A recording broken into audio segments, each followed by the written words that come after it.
Bienvenue voyageurs dans la caravane de la Gitane sans filtre. Je suis ravie de vous retrouver pour votre horoscope qui couvrira la période du 14 au 29 mars 2025 pour votre signe solaire, lunaire ou ascendant. J'espère que vous allez bien. Cette vidéo fait suite à la pleine lune en Vierge qui est particulièrement intense. Alors je fais les horoscopes à partir de cartes dites de maisons égales où chaque secteur de votre thème fait exactement 30 degrés.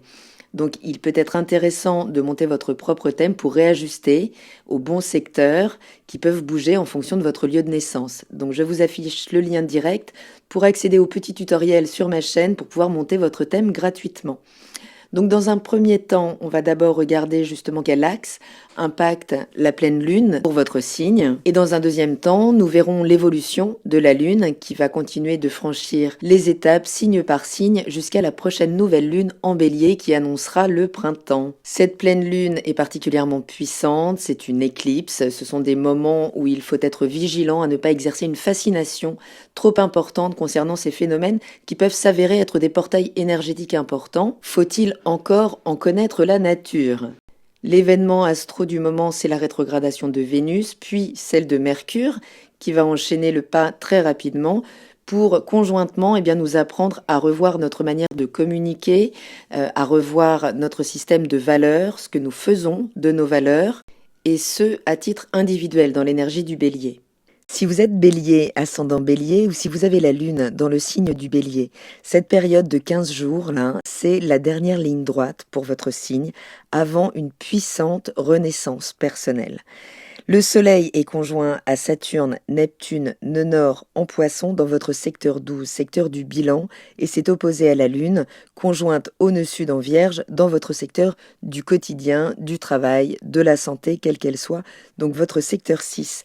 Cette pleine lune, elle vient activer votre axe intérieur en puissance, vraiment le secteur 12, c'est le bilan, c'est la mise en retrait, c'est les besoins de régénération, c'est la 12e énergie du zodiaque, donc c'est vraiment à la fois la fin et la gestation du cycle suivant.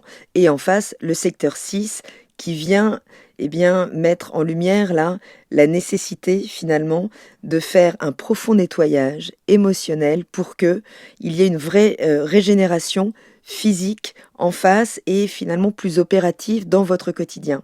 Ce soleil, conjoint donc à Saturne, Neptune en maison 12, il vous demande de faire face à vos peurs inconscientes, à vos blocages cachés. Il a dû vous faire descendre en profondeur là, dans vos sous-couches pendant tout ce mois pour pouvoir vous encourager à vous libérer définitivement d'anciens schémas émotionnels et psychologiques qui pouvaient encore vous limiter dans votre quotidien, dans votre interaction.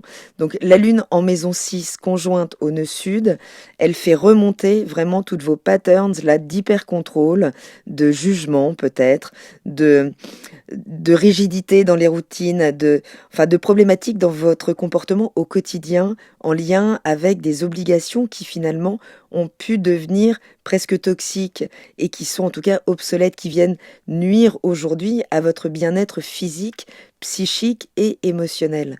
Donc vous pourriez là vivre un épuisement puisque ce soleil dans le secteur 12, il a besoin de se régénérer, donc il a besoin de se mettre à distance de l'agitation du quotidien. Donc que ce soit par nécessité, donc à travers l'épuisement ou par choix, ce qui est toujours mieux quand même dans ce secteur, vous avez pu prendre conscience là du besoin impératif de modifier radicalement certaines de vos routines quotidiennes. Ça a pu passer par la remontée donc de schémas répétitifs qui vraiment vous maintiennent dans l'ombre, dans l'inconfort émotionnel, ou la nécessité peut-être de faire un bilan de santé, quelle qu'elle soit, la santé physique, psychologique, tout ça pour vous mener à une amélioration réelle dans votre hygiène de vie, mais quelle qu'elle soit, puisque vous pouvez exercer un hyper-contrôle dans votre hygiène de vie physique, mais que finalement, ça vous épuise psychologiquement. Donc, il y a une idée de rééquilibrer les choses, toujours avec une pleine lune, d'observer quels sont les schémas que l'on doit lâcher définitivement, quelles sont les habitudes négatives qui viennent épuiser votre vitalité. Donc soyez au maximum à l'écoute de votre corps pendant cette quinzaine, à l'écoute de ce que peut finalement être cristallisé dans le corps par des émotions non comprises, non métabolisées, puisqu'il y a une forme de sagesse à extraire de cette période qui peut être vraiment déterminante pour la nouvelle phase que vous allez bientôt aborder. Uranus est en taureau dans votre secteur 2, en bel aspect, hein, à la fois au Soleil et Saturne et nœud nord, et en aspect dit harmonieux à la Lune et au nœud sud. Donc, le sextile d'Uranus au Soleil, il apporte une vraie opportunité de libération, là, à travers une prise de conscience peut-être soudaine, en lien à votre sécurité intérieure et matérielle. Donc, vous pourriez vraiment prendre conscience d'une nouvelle approche à avoir sur votre valeur personnelle, sur la gestion de vos ressources, sur le fait que tout ça est lié à des schémas dont vous avez pu hériter, hein, en lien avec la matière, la sécurité matérielle, mais finalement, eh bien, créer une forme d'auto-sabotage et maintenir une forme d'insécurité intérieure. Le trigone à Uranus, eh bien, il vous facilite en fait le changement, l'approche plus innovante de votre quotidien pour prendre des nouvelles habitudes, qu'elles soient alimentaires, une meilleure gestion de votre emploi du temps, une réorganisation peut-être de votre environnement professionnel, une nouvelle attitude par rapport à vos collègues. En tout cas, vous êtes poussé à intégrer plus de prise de liberté, d'autonomie dans votre quotidien. Ça peut amener de belles opportunités, hein, donc imprévues toujours avec Uranus, en lien avec vos finances, dans une valorisation de vos compétences, une reconnaissance. Ça pourrait faciliter justement un changement majeur là dans la prise de décision par rapport à votre organisation du quotidien. En tout cas, vous pourriez vraiment vous libérer là d'une forme d'angoisse matérielle ou personnelle en vous sentant peut-être plus inspiré par une nouvelle approche, tout simplement, peut-être en relativisant les choses aussi. Uranus aide beaucoup à la prise de distance. Donc restez ouvert à tout ce qui pourra être novateur en lien avec la gestion de vos ressources ou de votre santé aussi au quotidien.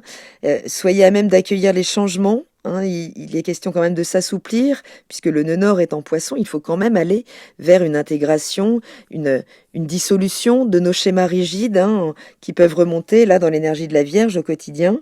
L'idée, ce sera de profiter de cette période avec la rétrogradation de Vénus dans votre signe pour revisiter votre valeur personnelle. Ce sera vraiment clé là pour votre bien-être à long terme. Mars, donc votre planète, est en Cancer dans votre secteur 4, en bel aspect, donc au Soleil dans ce secteur 12. Mars vient redynamiser votre sphère familiale, émotionnelle, intime. Peut-être avez-vous plus envie de vous investir, là, que ce soit dans votre foyer, dans votre espace de vie, pour mieux vous y ressourcer, peut-être. En tout cas, vous pourriez agir aussi plus concrètement sur vos fondations personnelles, familiales, pour peut-être venir libérer là des émotions retenues longtemps ou réprimées. Il y a une forme de guérison émotionnelle assez profonde là qui est possible. Donc prenez les initiatives nécessaires pour vraiment, oui, réorganiser votre lieu de vie, créer peut-être un espace personnel dans lequel vous vous ressourcez davantage.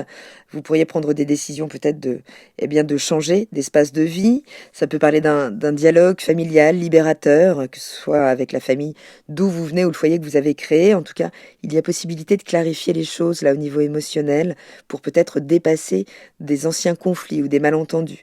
Donc soyez francs, mais profitez de la rondeur du Cancer pour mettre de l'émotion dans vos actions et prendre des décisions concrètes à partir de vos émotions.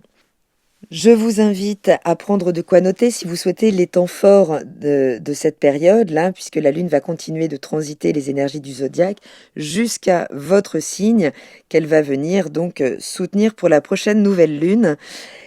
Et dès le 15 mars, donc le lendemain de la pleine Lune, la Lune entre dans l'énergie de la Balance, donc dans votre secteur 7, et elle s'oppose à Vénus qui est rétrograde dans votre énergie. Ça peut amener là des tensions relationnelles, le besoin d'équilibrer votre affirmation personnelle et de savoir entendre les besoins affectifs, émotionnels de l'autre pour peut-être trouver une forme de compromis. Donc ça pourrait vous renvoyer à une forme de confrontation, hein, sur votre identité, face aux attentes de l'autre. Alors si vous êtes un homme, vous pourriez être confronté là par une femme qui vient vous remettre en question, qui vient essayer d'exprimer ses besoins dans la relation. Donc Prenez le temps d'écouter, tout en vous positionnant évidemment, mais à partir de votre capacité à remettre en question votre valeur et votre manière de l'exprimer dans la relation, avec l'aide donc de Vénus qui rétrograde dans votre énergie. Le 16 mars, Mercure rétrograde à son tour, donc toujours dans votre énergie, hein, elle va rejoindre Vénus, et ça peut amener là une forme de confusion, hein, justement dans l'identification de votre identité. Vous pourriez être mis en question dans votre manière de vous exprimer. Vous pourriez remettre en question même, enfin beaucoup de choses là. Ça peut amener du flou. Donc évitez vraiment les décisions impulsives puisque c'est un temps fort pour clarifier vos pensées avant de vous engager, avant de les exprimer. Le 17 mars, la Lune entre dans l'énergie du Scorpion dans votre secteur 8. Elle réactive Pluton en Verseau dans votre secteur 11. Pluton cherche à transformer votre rapport, votre place, la place que vous prenez au sein de vos réseaux. Donc ça peut amener là des émotions assez intenses, hein, en lien justement aux amitiés, aux groupes, aux finances partagées aussi. Donc tout ce qui est problématique, que ce soit de partage de dividendes ou de transmission, d'héritage, hein, quelle qu'elle soit. C'est la possibilité toujours là de se libérer d'un engagement, hein, collectif, d'amitié, enfin de tout ce qui finalement est devenu plutôt lourd, plutôt toxique et qui vous maintient dans un système de valeurs qui ne vous correspond plus. Donc l'idée, c'est de laisser partir ce qui doit partir, toujours, hein. Pluton, on ne résiste pas, donc la Lune, pendant 2 jours, elle peut toujours amener des émotions plus vives dans ces secteurs, mais il y a vraiment l'idée de ne pas résister à ce qui est en train de se métaboliser. Le 19 mars, la Lune entre dans l'énergie du Sagittaire, dans votre secteur 9. Elle réactive Jupiter, qui est dans l'énergie du Gémeaux en face, dans le secteur 3. Ça peut être 2 jours, là, pour vous éveiller à de nouvelles perspectives. Vous pourriez avoir envie, de prendre juste plus de place ou alors de mettre plus de sens à votre vie. Ça peut se faire à travers de nouveaux apprentissages qui viendraient vous stimuler à nouveau. Ça peut être l'envie de vous projeter plus loin, en tout cas dans des espaces qui vous correspondent davantage. Vous pourriez saturer un petit peu dans votre environnement là immédiat, vous sentir un petit peu à l'étroit. Attention à ne pas vous disperser dans trop de directions en même temps. C'est 2 jours pour clarifier aussi votre vision de ce que vous voulez vraiment entreprendre dans le temps et pour pouvoir aligner les choix donc à faire là à partir de ce nouveau départ. Vous êtes dans une phase de réflexion, de gestation du nouveau cycle donc qui se fera dans votre énergie au moment de la prochaine nouvelle lune. Le 20 mars, hein, ça y est, le soleil entre dans votre énergie, c'est le printemps, joyeux anniversaire au premier décan de l'énergie donc du bélier, surtout si vous avez le soleil évidemment dans cette énergie, mais même si vous avez la lune, si c'est votre ascendant hein, qui est vraiment sur ces premiers degrés du bélier, c'est un regain puissant d'énergie, la possibilité d'un renouveau personnel ou émotionnel si c'est la lune, puissant en tout cas, ça y est, c'est le mois là idéal pour ressortir, pour affirmer vos nouveaux objectifs de vie, pour retrouver plus d'enthousiasme, plus de confiance et tout simplement un regain de force vitale. Le 22 mars, la Lune entre dans l'énergie du Capricorne, dans votre secteur 10, et c'est un moment peut-être pour venir concrétiser là une réflexion intérieure, présenter des projets dans le cadre de vos objectifs professionnels, de votre vie publique. C'est un moment peut-être pour oser là prendre des décisions courageuses pour votre avenir. Vous en aurez à nouveau. L'idée, ce sera d'affirmer de nouveaux projets, de nouveaux objectifs, tout en restant fidèle à votre vérité intérieure, tout ce que vous êtes à même là de revaloriser hein, avec cette rétrogradation de Vénus. Le 24 mars, la Lune entre dans l'énergie du Verseau, dans votre secteur 11, elle réactive Uranus en Taureau dans votre secteur 2. Ça parle donc de vos réseaux amicaux, sociaux, collaboratifs, de vos projets associatifs, des réseaux à qui vous vous reliez par système de valeurs, et ça réactive justement votre secteur des ressources, des biens, des possessions et des valeurs. Donc soit ça passe par vraiment des nouveaux réseaux qui viennent vous valoriser, reconnaître ce que vous valez concrètement, et ça peut passer par une forme de valorisation aussi matérielle, hein. En tout cas, il y a la possibilité pendant ces 2 jours d'oser de nouvelles connexions, des approches plus originales, de projets, là, de vous projeter vraiment avec des nouveaux réseaux. Enfin, c'est très stimulant pendant ces 2 jours. Donc profitez-en et ouvrez-vous à la nouveauté surtout. N'hésitez pas vraiment à changer vos plans à la dernière minute. Si on vous tend une perche, saisissez-la. Le 26 mars, la Lune entre dans l'énergie du Poisson, dans ce secteur 12, où elle réactive donc Neptune, qui est conjointe à Vénus, qui revient à nouveau dans ce secteur pour revisiter donc les couches moins conscientes de votre propre valorisation, en fait, de prise de conscience de ce que vous attractez dans votre vie. Ça peut ramener une sensibilité beaucoup plus importante, là, pendant 2 jours, vraiment un besoin profond de vous mettre en retrait à nouveau, de trouver une solitude réparatrice, choisie, là, à nouveau, avant donc cette renaissance, hein. Elle va revenir, Vénus, dans votre signe. Donc prenez ce temps-là pour vraiment vous purifier intérieurement, en fait, avant la nouvelle lune, hein. Donc c'est un moment de retrait pendant 2 jours. Soyez à l'écoute de vos besoins émotionnels. Reconnectez-vous à cet émotionnel puissant. C'est un moment, là, encore de régénération avant, eh bien, cette lune qui va donc entrer dans votre énergie. Ce sera le 28 mars, hein, pour vous préparer donc à ce renouveau. C'est vraiment la dernière étape de clarification personnelle, d'affirmation puissante de votre identité, mais intérieurement. C'est le moment là de poser des intentions claires pour ce nouveau cycle qui démarre. Dès le lendemain, le 29 mars, ça y est, c'est votre nouvelle lune, c'est votre moment, les béliers. Donc surtout, si vous avez des points de votre thème dans ce premier décan du bélier, c'est un grand moment là d'affirmation personnelle, de lancement d'un tout nouveau cycle de vie. Donc ce sera le moment d'aller chercher des partenaires financiers, ce sera le moment bien d'étudier ce que vous valez vraiment en profondeur pour pouvoir l'affirmer et oser renaître totalement là à votre vie, hein, en prenant de nouvelles initiatives avec un nouvel élan de confiance et de force vitale.